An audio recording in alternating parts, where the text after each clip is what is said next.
I think we're, excited the fact that the government got funded for the additional week, and we're very confident that a bill will be passed to fund the government. So that's the most important order of business, and health care is on the agenda, and looks like that's going to come through as well. And then once that happens, how does the discussion around tax reform take place? Does it go first House Ways and Means and then your plan? I mean, tell us what happens. Well, we've been working on tax since the president was elected. I think, as you know, I worked on the tax plan and the economic plan with him during the campaign. But literally, we've been working weekly with the House and the Senate on the tax plan. So the fact that we just announced the outline, we thought that was important, but this is going to be a very cooperative effort where the administration is taking the leadership, but we've been working closely and meeting every week with the House and the Senate, and we'll continue to do that. We are all committed to get this done. This is all about creating growth and creating jobs. And this is a jobs bill, as you've called it. You talk about lowered rates, simplification. Walk us through what you see as most important in terms of truly changing behavior on the part of business and on the part of individuals where you get that growth moving. Well, there's really three components to what we see as the economic plan. The first is taxes, tax reform. This is the largest business tax cut and personal simplification, the largest changes to the tax code. The second aspect of this is regulation. And I think, as you know, we're working hard on both financial regulation, but a regulation across the board. And the third component is trade. And those three pieces are what we see creating economic growth. And on the tax side, what we said all along, this is about simplifying personal taxes. It's about creating a middle-income tax cut, and it's about making business taxes competitive. We have one of the highest corporate business rates in the world.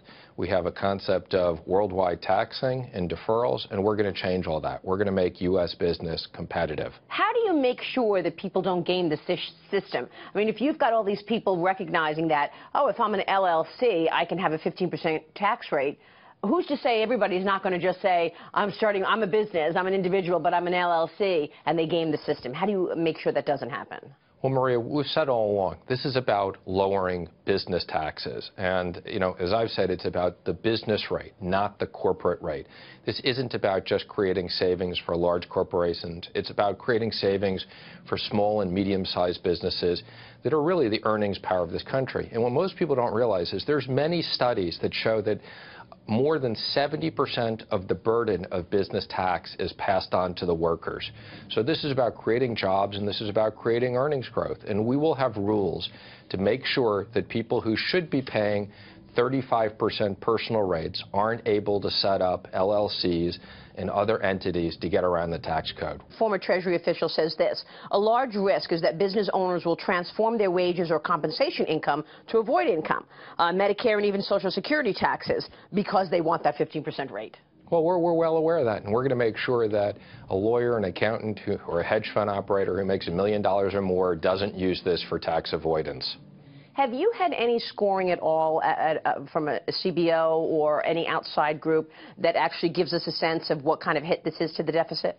We do. We have over 100 people in the tax department at Treasury that have been working on this since the day I got there. And we've been running all different types of scenarios. And we're comfortable that when we come out with the full plan, working with Congress, that this will pay for itself with both growth as well as a reduction of deductions. A lot of what this is about is eliminating special interests, deductions, and other things, and simplifying the tax code. Congressmen from New York, Florida, New Jersey, et cetera, they are not liking the fact that you're talking about eliminating the deduction on state and state income, as well as property income taxes. So what about that? How are you going to look for some wiggle room, or is there wiggle room if, in fact, you get real pushback in Congress, whereas people say these are deductions that I can't sign on to if you eliminate them? Well, let me just say, for most Americans, they'll be able to fill out their taxes on a large postcard and will use the standard deductions.